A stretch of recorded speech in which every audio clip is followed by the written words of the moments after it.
Ainda existem lugares no planeta onde avançar nem sempre significa chegar. Territórios dominados pelo gelo permanente, onde o ambiente não avisa, não negocia e não oferece segundas chances. E mesmo assim, em pleno século XXI, há povos que continuam vivendo aqui. Não por heroísmo, nem por desafio, mas porque a adaptação foi a única forma de não desaparecer. Nesses territórios extremos, sobreviver não é resistir, e sim compreender o ambiente antes que ele decida por você. É a partir disso que surge a pergunta que dá início a esta jornada. Como é viver quando o mundo ao seu redor é feito de gelo? E cada decisão pode ser irreversível. Bem-vindo à Acrona Origem. Hoje, vamos percorrer 7 povos reais que construíram seu modo de vida em alguns dos cenários gelados mais extremos do planeta. Antes de continuar, inscreva-se e ative as notificações. Você passará a fazer parte de uma comunidade que busca compreensão, não espetáculo. E fique até o final. Só então será possível entender o que realmente está em jogo quando o gelo começa a desaparecer. Pare por um instante aqui. Quando falamos de gelo permanente, não nos referimos apenas ao que é visível. Falamos de regiões onde o frio domina tudo. Às vezes na forma de gelo aparente, outras vezes como solo que nunca chega a descongelar. Esse tipo de terreno é conhecido como permafrost, um solo congelado que sustenta a vida e, ao mesmo tempo, impõe limites severos a tudo o que pode existir aqui. É aqui que nossa jornada começa, um percurso em que parar nem sempre é uma opção, porque em certos lugares, permanecer imóvel pode ser o maior risco. Nenets, viver sem parar. No norte da Sibéria, na península de Yamal e nas tundras que se estendem até o Mar de Kara, o solo permanece congelado durante todo o ano. Trata-se de uma região do Ártico onde ficar parado pode ser mais perigoso do que avançar, porque aqui o movimento não é um costume nem uma escolha cultural, é uma necessidade absoluta. A rotina diária começa muito antes da partida. Cada jornada se inicia com uma leitura minuciosa do ambiente. A direção do vento, a rigidez da neve, a forma como o gelo reage sob o peso do rebanho. Nada é observado por acaso, tudo é avaliado, porque uma interpretação equivocada do terreno não significa apenas atraso. Pode resultar na perda de renas durante uma tempestade repentina ou no aprisionamento em áreas onde o alimento desaparece em poucos dias. Esse modo de vida se desenvolve sobre uma das maiores áreas de permafrost do planeta. Um solo que não amolece, não pode ser escavado e não permite assentamentos permanentes. Quando um local deixa de funcionar, é preciso partir. Permanecer tempo demais no mesmo ponto esgota o pasto e compromete a sobrevivência do grupo e dos animais.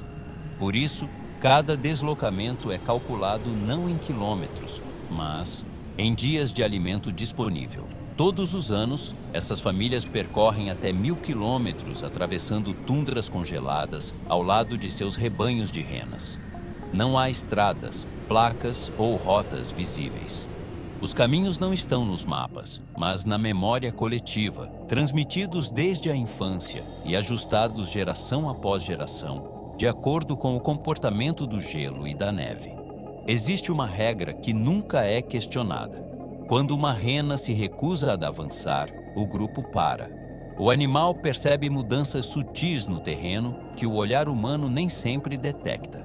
Ignorar esse sinal já provocou, no passado, perdas de rebanho e deslocamentos fracassados, documentados por etnógrafos do Ártico. O nascimento dos filhos não interrompe o movimento. As crianças crescem em deslocamento constante, aprendendo desde cedo a reconhecer tempestades, fissuras ocultas e pequenas variações na neve que indicam perigo. A infância não está separada da sobrevivência. Ela faz parte do aprendizado desde o primeiro momento. O lar é o chum, Uma estrutura cônica projetada para ser montada diretamente sobre neve e gelo, resistir a ventos contínuos e ser desmontada em poucas horas. Não foi feita para durar, foi feita para acompanhar. Até sua posição segue regras rigorosas, orientação em relação ao vento, proximidade do rebanho e distância de áreas onde o gelo pode ceder. Um chum mal posicionado não é apenas desconfortável, é perigoso. Todo o sistema gira em torno das renas. Elas fornecem alimento, abrigo, transporte e ferramentas. Cada parte é aproveitada, não por tradição simbólica, mas por necessidade absoluta. Sem esse animal, a vida nessas latitudes seria inviável. A relação é prática, cotidiana e total. Mas viver assim deixa marcas que nem sempre são visíveis. A exposição prolongada ao frio extremo provoca desgaste articular, fadiga crônica e envelhecimento físico precoce, efeitos documentados em estudos médicos realizados com populações nômades do Ártico. Sobreviver aqui tem um custo silencioso que se acumula ao longo dos anos.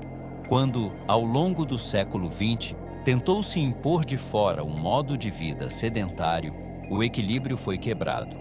Com a perda do movimento e do rebanho, vieram a escassez, o declínio da saúde e a desintegração social. O problema não foi o clima, foi alterar o sistema que tornava possível viver nele. Para os nenetes, viver não é resistir a um inverno, é manter o equilíbrio em um ambiente que nunca para.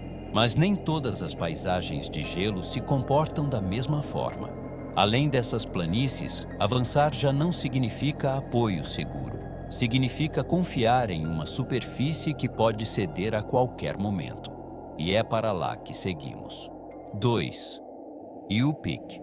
Quando o chão pode desaparecer, nas costas do oeste do Alasca e no extremo oriental da Sibéria, a terra firme termina de forma abrupta.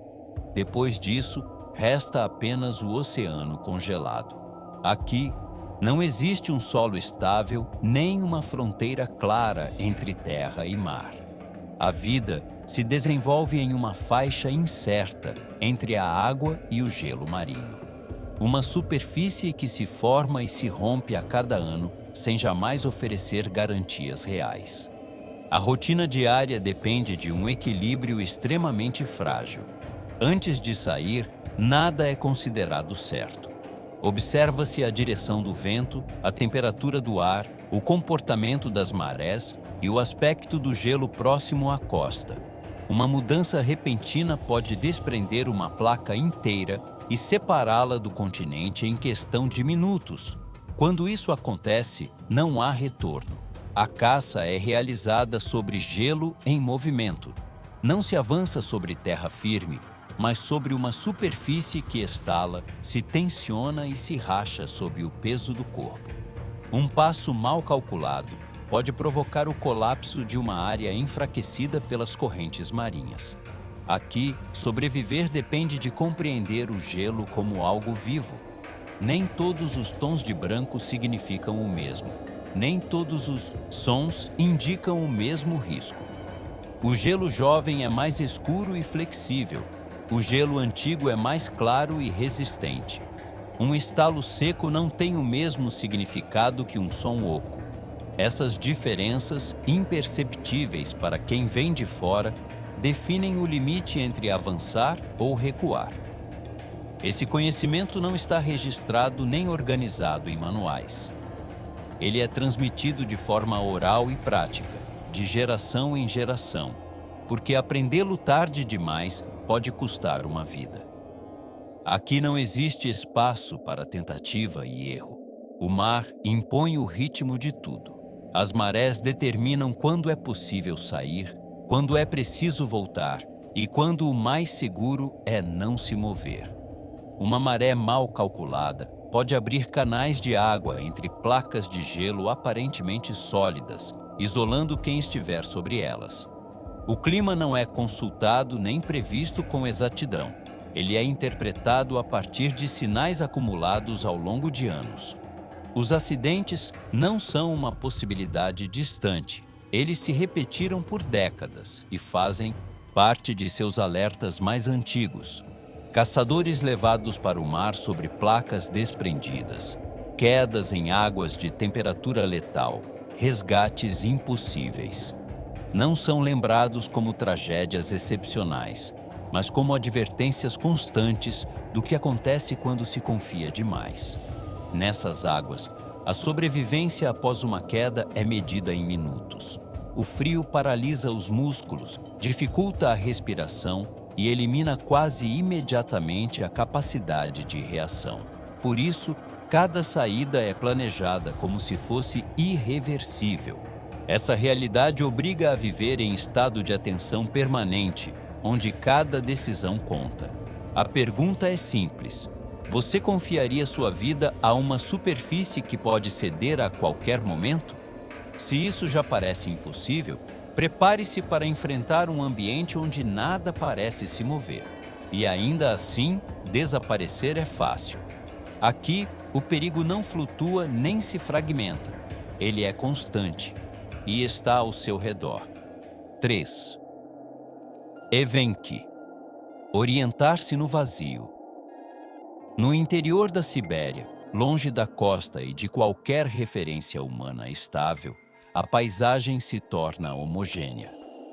Não há horizonte reconhecível nem pontos fixos que sirvam de guia. Apenas taiga, tundra e neve se estendendo em todas as direções, sem limites visíveis. É nesse ambiente que vivem os Evenki, um povo indígena nômade, cuja sobrevivência depende de se deslocar e caçar em um dos territórios mais silenciosos do planeta. Aqui, a caça não segue trilhas marcadas nem rotas evidentes. Ela se baseia na leitura de pegadas quase imperceptíveis na neve endurecida, na interpretação de galhos quebrados, de variações mínimas do terreno e de mudanças sutis no comportamento dos animais. Cada sinal, isoladamente, é incompleto. Ele só ganha sentido quando conectado ao conhecimento acumulado ao longo dos anos. No inverno, quando as temperaturas chegam a 40 graus, o ambiente se torna visualmente uniforme. A paisagem perde profundidade. Céu e solo se confundem em uma única superfície branca. Nessas condições, a percepção falha com facilidade. Até pessoas que viveram aqui a vida inteira podem se desorientar se a atenção diminuir por tempo demais. Não existem placas, marcos ou caminhos permanentes. A orientação depende da memória espacial do território, da posição do Sol quando aparece por breves momentos, da direção dos ventos predominantes e de pequenos detalhes visíveis apenas para quem aprendeu a observá-los desde a infância. Um erro de cálculo pode significar caminhar por horas na direção errada, consumindo energia e recursos sem possibilidade de correção. Para se deslocar, utilizam as renas como meio de transporte, não apenas como recurso. Esses animais permitem percorrer grandes distâncias, carregando provisões, ferramentas e abrigos leves. Também funcionam como referência viva em um cenário que não oferece pontos fixos. Sem elas, atravessar a taiga congelada durante os meses mais rigorosos seria inviável. Mas o maior desafio nem sempre é físico, é mental. O isolamento prolongado, o silêncio absoluto e a ausência de estímulos constantes afetam a percepção, o julgamento e a resistência psicológica. Aqui, o silêncio não é descanso. É uma presença contínua que exige atenção constante, porque qualquer som fora do padrão pode ser um sinal crítico. Aqui, perder a concentração pode significar não voltar. A mente não pode divagar sem consequências. Manter a concentração por horas, às vezes por dias, faz parte da sobrevivência. Por isso, desde cedo, aprendem não apenas a caçar ou se deslocar, mas a lidar com o silêncio, a solidão e a pressão de um ambiente que não oferece segundas chances. O conhecimento é transmitido de forma direta, por meio da experiência compartilhada. Não se trata apenas de saber se orientar, mas de reconhecer quando o cansaço começa a comprometer o julgamento, quando é necessário parar e quando seguir adiante, apesar da exaustão. Saber escutar o ambiente é tão importante quanto saber se mover dentro dele. Nesse território, perder-se não significa apenas não saber onde se está. Significa não saber se haverá força suficiente para retornar. Essa possibilidade acompanha cada deslocamento, cada jornada de caça, cada decisão tomada em silêncio. A sobrevivência aqui não depende apenas de técnica ou força física. Depende de manter a mente estável em um ambiente que elimina referências, reduz estímulos e pune o menor descuido. Por isso, nessas terras, não é só o corpo que é colocado à prova, mas a continuidade de um modo de vida que depende do equilíbrio mental tanto quanto do conhecimento do território. E fica uma pergunta inevitável: seríamos capazes de sobreviver em um mundo onde tudo é branco? E o erro não permite correção, porque ainda existem lugares onde o verdadeiro risco já não é se perder, mas chegar tarde demais. É em direção a um desses lugares que esta jornada continua. 4. Dogan, quando o tempo se esgota. Na península de Taimyr, no extremo norte da Sibéria, a paisagem se abre sem oferecer abrigo. Trata-se de uma das regiões habitadas mais frias do planeta, onde a tundra se estende sem obstáculos e o vento percorre grandes distâncias sem encontrar nada que o detenha. Aqui, o solo permanece congelado durante todo o ano e o ambiente não concede pausas nem áreas seguras.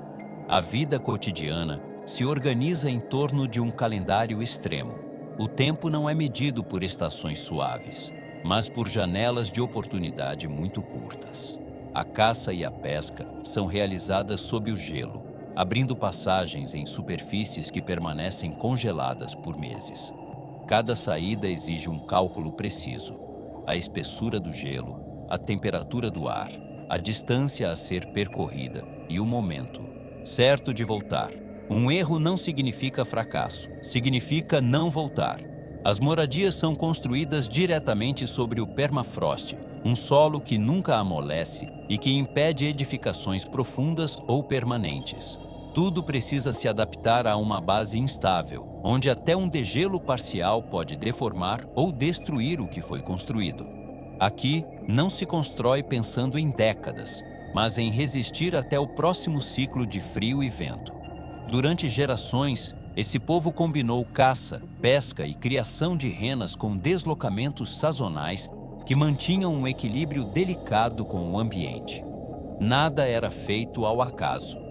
As rotas, os pontos de parada e o tempo de permanência eram ajustados a um conhecimento preciso do gelo e dos recursos disponíveis. Esse sistema permitiu habitar uma das regiões mais severas do planeta sem esgotar o território. Ao longo do século XX, a população diminuiu de forma constante. A sedentarização forçada, a escolarização externa e a perda de autonomia econômica aceleraram o abandono do nomadismo. Ao deixar de se mover, não foram apenas os hábitos que mudaram. A base da forma de vida foi profundamente alterada. Com a perda do deslocamento, vieram outros efeitos menos visíveis. A língua passou a ser usada cada vez menos no cotidiano. As histórias, os percursos mentais e os conhecimentos ligados ao gelo deixaram de ser transmitidos de maneira contínua. Hoje, muitas dessas práticas sobrevivem apenas na memória dos mais velhos, como fragmentos de um sistema que já não consegue se sustentar por completo. As últimas gerações nômades vivem em um ponto crítico. Elas não enfrentam apenas o clima extremo. Tentam preservar uma identidade inteira em um ambiente que já não oferece margem de adaptação. O problema não é que o conhecimento tenha deixado de ser útil, é que há cada vez menos pessoas capazes de herdá-lo e colocá-lo em prática. Aqui, o risco não se manifesta de forma imediata ou espetacular. Não é uma tempestade repentina nem uma fenda visível no gelo. É um processo lento, silencioso e definitivo, no qual uma cultura inteira vai se enfraquecendo à medida que desaparecem as condições que a tornaram possível. A pergunta que permanece vai além do frio e do território. O que acontece quando um ambiente extremo já não testa apenas o corpo, mas a própria sobrevivência de uma cultura inteira? Se você chegou até aqui, você já faz parte de uma comunidade que não busca espetáculo, mas compreensão. E o que vem agora não é apenas mais extremo, é uma forma de vida que pode se romper, sem fazer ruído. 5. Sami, quando o frio é identidade. No norte da Europa, além dos mapas turísticos e das rotas mais conhecidas, estendem-se vastas regiões de tundra congelada que atravessam a Noruega, a Suécia, a Finlândia e o extremo noroeste da Rússia. É nesse território que vive o povo Sami, uma comunidade para a qual o inverno não é apenas uma estação do ano, mas uma presença prolongada que define o ritmo de toda a vida. Durante gerações, a criação de renas foi o eixo que organizou o território. Os deslocamentos seguiam rotas precisas, moldadas pelo clima, pela neve e por uma memória coletiva construída ao longo de séculos. Mover-se nunca foi improvisar ou vagar sem direção.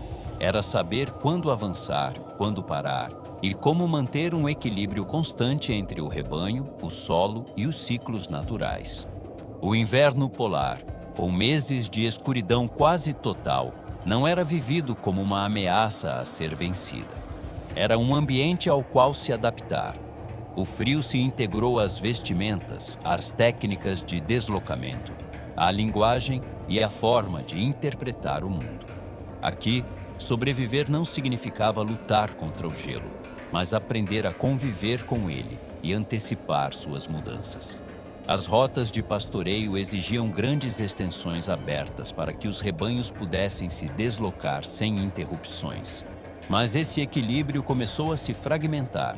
Com a expansão do mundo moderno, as rotas tradicionais foram cortadas por estradas, fronteiras administrativas, atividades mineradoras e projetos energéticos. Espaços que por gerações haviam sido contínuos passaram a ser divididos em áreas que não respondiam à lógica do pastoreio nômade. A convivência com essa nova ordem não foi gradual, foi imposta. O acesso limitado às terras de pastagem, a pressão econômica e a redução da mobilidade alteraram profundamente um modo de vida baseado no deslocamento constante.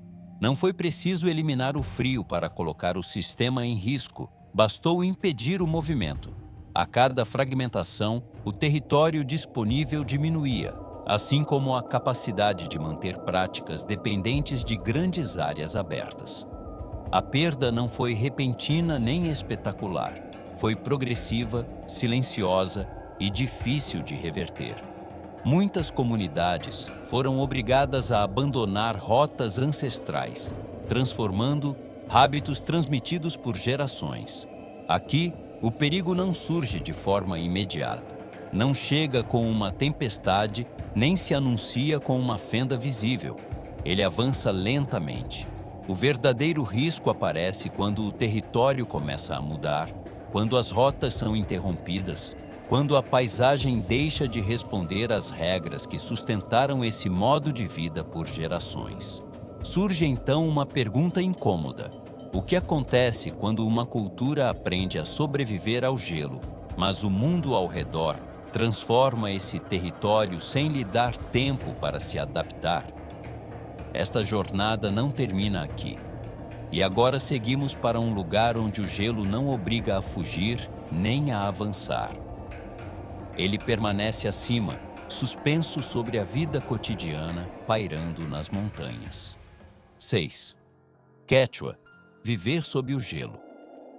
Nas alturas da Cordilheira dos Andes, acima dos 4.500 metros, existem comunidades quechuas que vivem sob a presença constante de geleiras permanentes. Não se trata de uma paisagem distante, mas de uma massa viva que domina o horizonte e condiciona cada aspecto da vida cotidiana. Nessa altitude, o ar é escasso.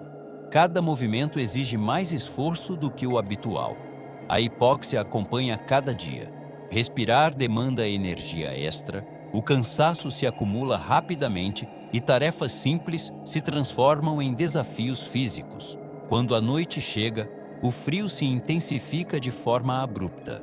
Mesmo fora do inverno, as temperaturas caem a níveis que o corpo mal consegue suportar. A vida diária se organiza em torno desse duplo desafio: falta de oxigênio e frio extremo. O tempo se encurta, os deslocamentos são calculados com precisão e a margem de erro é reduzida ao mínimo. Cada decisão é tomada sabendo que não existem segundas chances. As geleiras não são um cenário imóvel, são fontes de água, reguladoras naturais do ambiente e, ao mesmo tempo, uma ameaça constante. Avalanches, desprendimentos de gelo e colapsos de lagoas glaciais já foram documentados em diversas regiões andinas, afetando comunidades inteiras em questão de minutos. Nesses casos, o perigo não se aproxima lentamente. Ele desce com violência das montanhas. Mas a relação com o gelo vai além do risco físico. Para essas comunidades, as geleiras são apus, entidades sagradas consideradas guardiãs do território e mediadoras entre o mundo humano e o espiritual. Elas não são observadas apenas com temor, mas com profundo respeito. Sua presença faz parte da identidade coletiva e da forma de compreender o equilíbrio do mundo.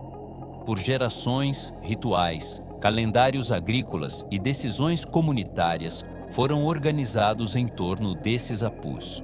A geleira não apenas fornecia água e proteção simbólica. Ela estruturava o tempo e o espaço. Era uma referência espiritual tão essencial quanto física. Quando o gelo recua, a perda não é apenas material. Não se trata somente da redução dos recursos hídricos ou do aumento do risco de desastres. Um vínculo ancestral é rompido. Desaparece uma referência espiritual sobre a qual a identidade da comunidade foi construída. O ambiente muda, mas também muda a forma de entender o mundo. Aqui, o risco não é medido apenas em avalanches ou temperaturas extremas. Ele é medido na perda de sentido, na ruptura de um equilíbrio transmitido por séculos, que não pode ser recuperado depois de quebrado. O degelo ameaça tanto o corpo quanto a memória coletiva. Então, se uma geleira sagrada desaparece, o que resta de uma cultura que nasceu à sua sombra? O que se perde não é apenas o gelo. É um sistema inteiro de referências que dava sentido à vida cotidiana. Este percurso se aproxima do seu limite. Chegamos ao último território desta jornada, o lugar onde tudo o que veio antes ganha significado. Porque aqui, o gelo não acompanha a vida nem a coloca à prova. Ele a controla. 7. Chukchi. Quando o gelo é tudo. Neste extremo do planeta, o gelo não envolve a vida. Ele a estrutura. No extremo nordeste da Sibéria, diante do Mar de Bering, a Terra se estreita até quase desaparecer. Durante grande parte do ano, o oceano congela e o mundo exterior passa a estar a uma distância difícil de imaginar. Aqui, por séculos, a presença humana se manteve em um dos limites habitáveis do planeta, sem rotas estáveis de contato e sem possibilidade de ajuda externa em caso de erro. A vida cotidiana se organiza em função do gelo marinho, não como um cenário ocasional, mas como uma superfície ativa de trabalho, deslocamento e subsistência. É sobre ele que se caça, se transportam recursos e se tomam decisões que afetam todo o grupo. O gelo não é fundo, é caminho, fronteira e sustento ao mesmo tempo. Antes de sair, nada é improvisado. Observam-se sinais mínimos que para um forasteiro passariam despercebidos. a direção exata do vento, o som do gelo ao se tensionar sob o peso, a cor da superfície, a forma, como o mar responde sob os pés. Cada detalhe importa, porque aqui uma decisão incorreta não deixa margem para correção. Não existem segundas chances. O isolamento histórico desse território foi prolongado. Durante gerações, não houve rotas comerciais estáveis nem apoio externo ao qual recorrer em situações extremas. Essa distância obrigou a construir uma sociedade em que a cooperação não era uma virtude moral nem um ideal abstrato. Era uma condição indispensável para continuar existindo. Ninguém sobrevive sozinho nesse ambiente. Aqui, o frio não é apenas um fator ambiental, é um sistema social completo.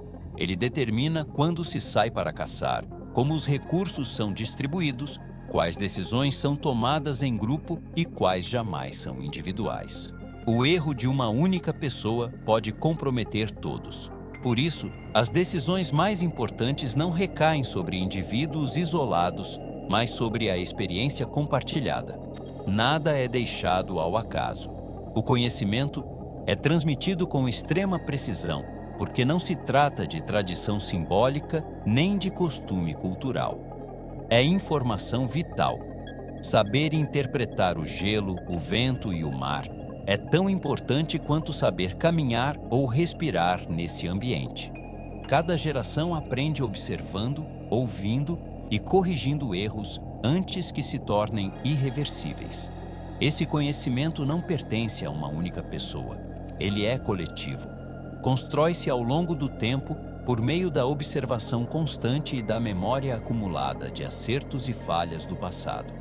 Muitas dessas correções não permitiram segundas oportunidades e, justamente por isso, se transformaram em regras não escritas que ainda hoje são respeitadas. Mas esse equilíbrio é extremamente frágil. Quando uma geração deixa de aprender a interpretar o ambiente, não se perde apenas uma habilidade isolada. Rompe-se uma cadeia inteira de transmissão que tornou possível habitar esse território por séculos. Aqui não existe a possibilidade de reinventar a vida do zero. O ambiente não permite. Neste ponto, revela-se a verdadeira conclusão desta jornada. O limite da sobrevivência humana não está no frio, nem no gelo, nem no isolamento extremo. Ele surge no momento em que o conhecimento deixa de ser transmitido de uma geração para outra. Nesses territórios, existem apenas dois caminhos possíveis: a memória acumulada ou o desaparecimento. Para compreender o que isso realmente significa, fique com esta ideia essencial. Em muitos desses povos, o conhecimento não é guardado em livros nem em arquivos. Ele não pode ser recuperado depois. Só existe enquanto é praticado, quando o ambiente o exige. Quando uma geração deixa de transmiti-lo, esse conhecimento desaparece. E agora, a pergunta final fica em suas mãos. Qual dessas 7 culturas mais te impactou? E por quê? Obrigado por ter chegado até aqui e por fazer parte desta jornada. Se você sente que esse percurso não deveria terminar em silêncio, escreva nos comentários a palavra-chave gelo. E se esta viagem fez você enxergar o gelo de outra forma, inscreva-se na Crona Origem e ative as notificações. Lembre-se, isto não é um final. É o começo de muitas outras jornadas. Nos vemos no próximo destino.